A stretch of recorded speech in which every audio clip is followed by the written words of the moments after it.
Eu passei a me interessar, pesquisar sobre o autismo depois que eu tive um filho com autismo. Esse é um roteiro de muita gente. Muitos cientistas tiveram também um roteiro parecido, ou tiveram filhos depois. Eu vou contar isso para vocês.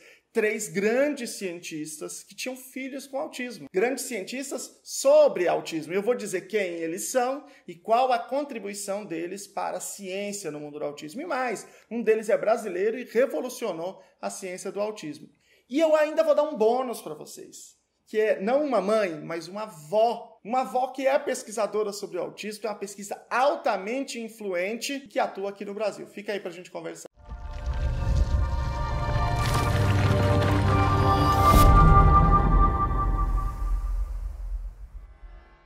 Meu nome é Luciano Lacerda, sou doutor em Educação pela PUC São Paulo, fiz o pós-doutorado na Universidade Federal de São Carlos. Esse trajeto que esses cientistas fizeram, muita gente faz, muita gente. Eu conheço várias pessoas que são clínicas, que trabalham com ABA, por exemplo, que têm filhos com autismo. É muito comum isso. Tem muita gente que vai fazer psicopedagogia, vai ser psicóloga, pedagoga, um monte de gente. Aliás, muita gente que acompanha esse canal também tem lá, né, começa a estudar por conta do seu filho e aí, vários lugares que vai.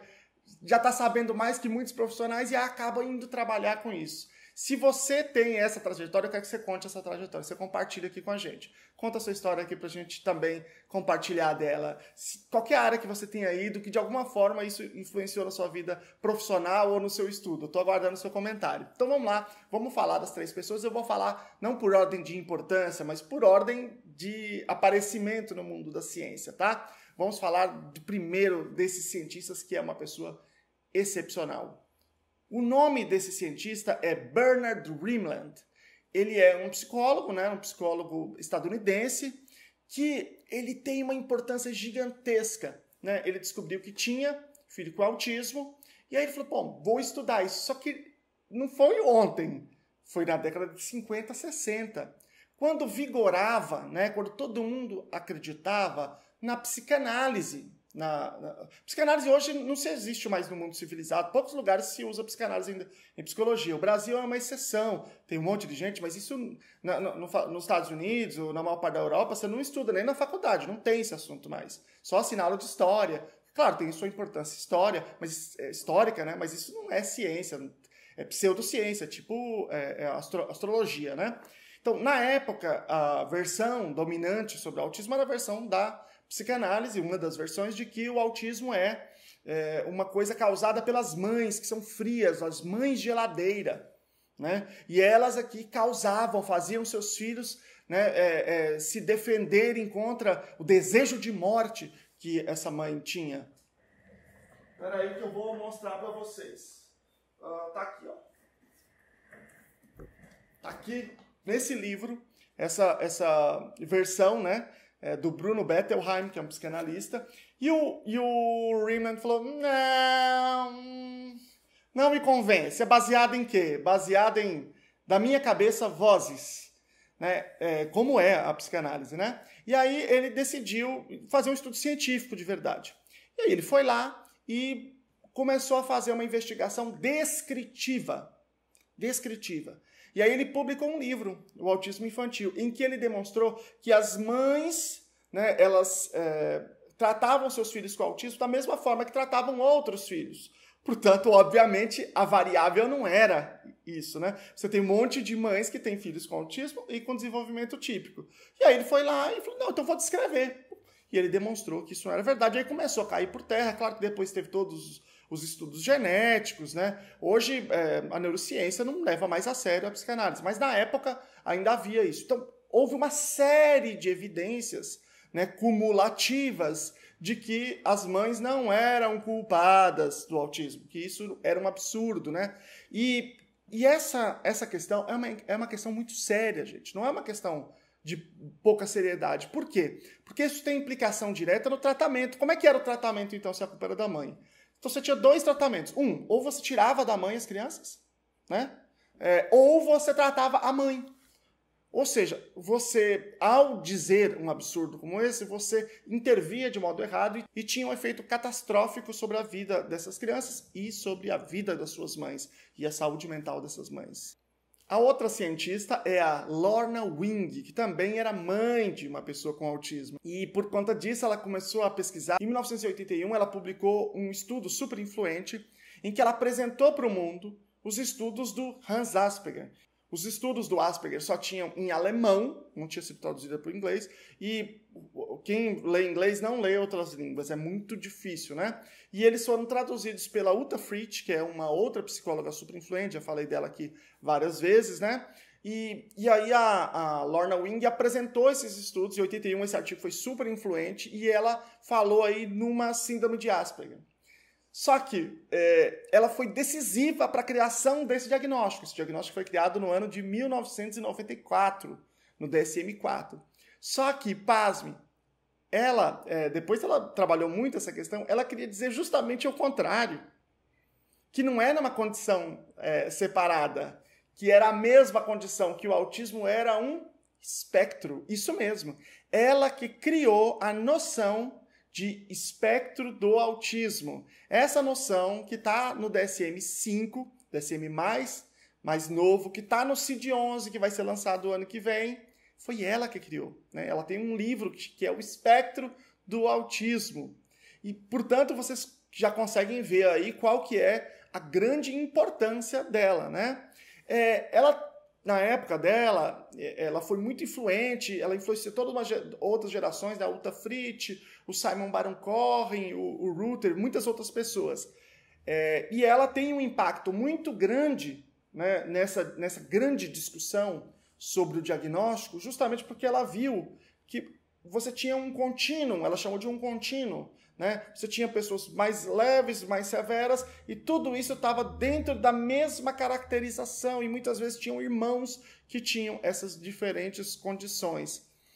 É claro que na época o que a gente chama de autismo era um pouco diferente, ela tinha uma perspectiva um pouco diferente. Especificamente aqui, ela falava de um domínio que era a imaginação, que hoje não faz parte digamos assim, do mainstream, que a gente entende que é autismo, mas isso está presente na obra dela, né?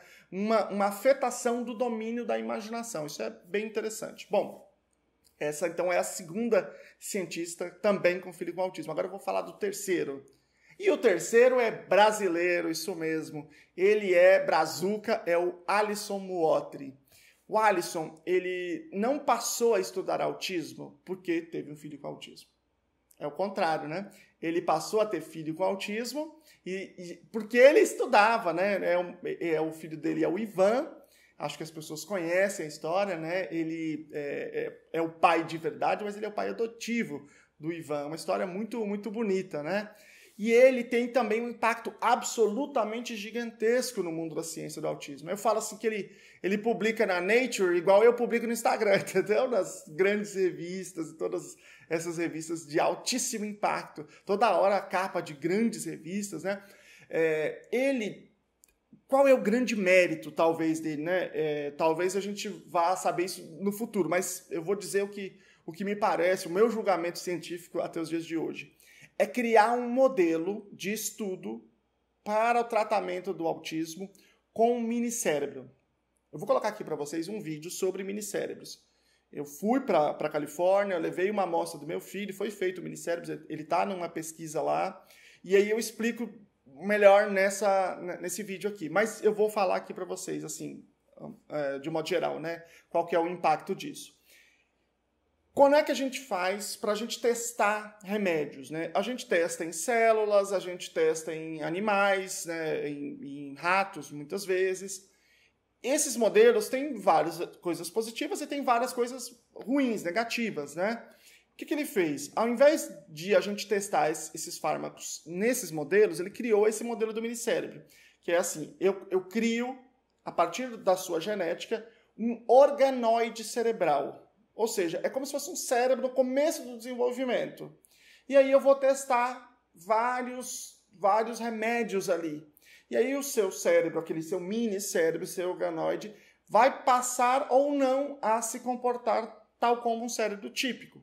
Né? Ou seja, você vai, por exemplo, ter um funcionamento em que você tem uma integração entre todas as partes do cérebro. Só um exemplo, né? Maior do que nos casos, por exemplo, de alguns tipos de autismo severo, que isso não acontece. Ele pegou assim e bate, dá uma espécie de uma pancadinha assim, você tem uma onda de cálcio que ela deveria se espalhar por todo o cérebro, e ela não faz isso, ela se restringe àquele lugar, né? Então não tem uma integração. E aí você pinga o fármaco e aí ele passa a ter essa integração. Então você consegue fazer naquele modelo alguma coisa muito mais próxima, obviamente que não é a mesma coisa, não tem nem comparação, mas é muito mais próximo do nosso cérebro, de um ser humano. Então, com aquele modelo, você consegue testar os fármacos, depois tirar aqueles fármacos e ir para a vida real e fazer os experimentos randomizados, tudo certinho, para ver se de fato aquilo funciona na vida real. Já existem fármacos que se originaram, né, cuja ideia se originou nos trabalhos dele, que já estão sendo testados em estudos clínicos, né, para síndrome de Rett. Então, e para SHANK3 também. Então, isso é só um exemplo. Então, a influência que ele tem é absolutamente absurda, porque esse é o modelo mais avançado e provavelmente vai ser o modelo padrão nos próximos anos. E agora um bônus de uma pessoa que não é mãe nem pai, mas é avó. Avó de uma menina com autismo. E é também uma brasileira, só que essa atua no Brasil, que é a professora Marta Hübner, da USP, uma grande cientista, já ganhou vários prêmios internacionais de disseminação da análise do comportamento, tem muita coisa publicada na área de comportamento verbal e tem um serviço de treinamento de pais na USP, que é o CAIS, Centro de Autismo e Interação Social, e ela conseguiu lá produzir vários estudos muito interessantes que estão relacionados a isso, né? Incorporar os pais nesse processo de intervenção. É uma pesquisa muito séria, né? Na área de comportamento verbal, ela estuda fenômenos muito interessantes, como, por exemplo, o autocrítico, que é da área sabe que é uma coisa super complexa, super difícil, né? O operante verbal mais complexo que existe, né? E ela faz pesquisas muito avançadas nessa área. Bom, essa é a lista desses 4 grandes cientistas. E agora, para encerrar, vou deixar para vocês aqui 2 vídeos para vocês assistirem. Um sobre os minicérebros, que eu fiz, um vídeo explicando tudo certinho, e o outro que é uma live minha com o Alisson Mootri. Assiste aí, um grande abraço.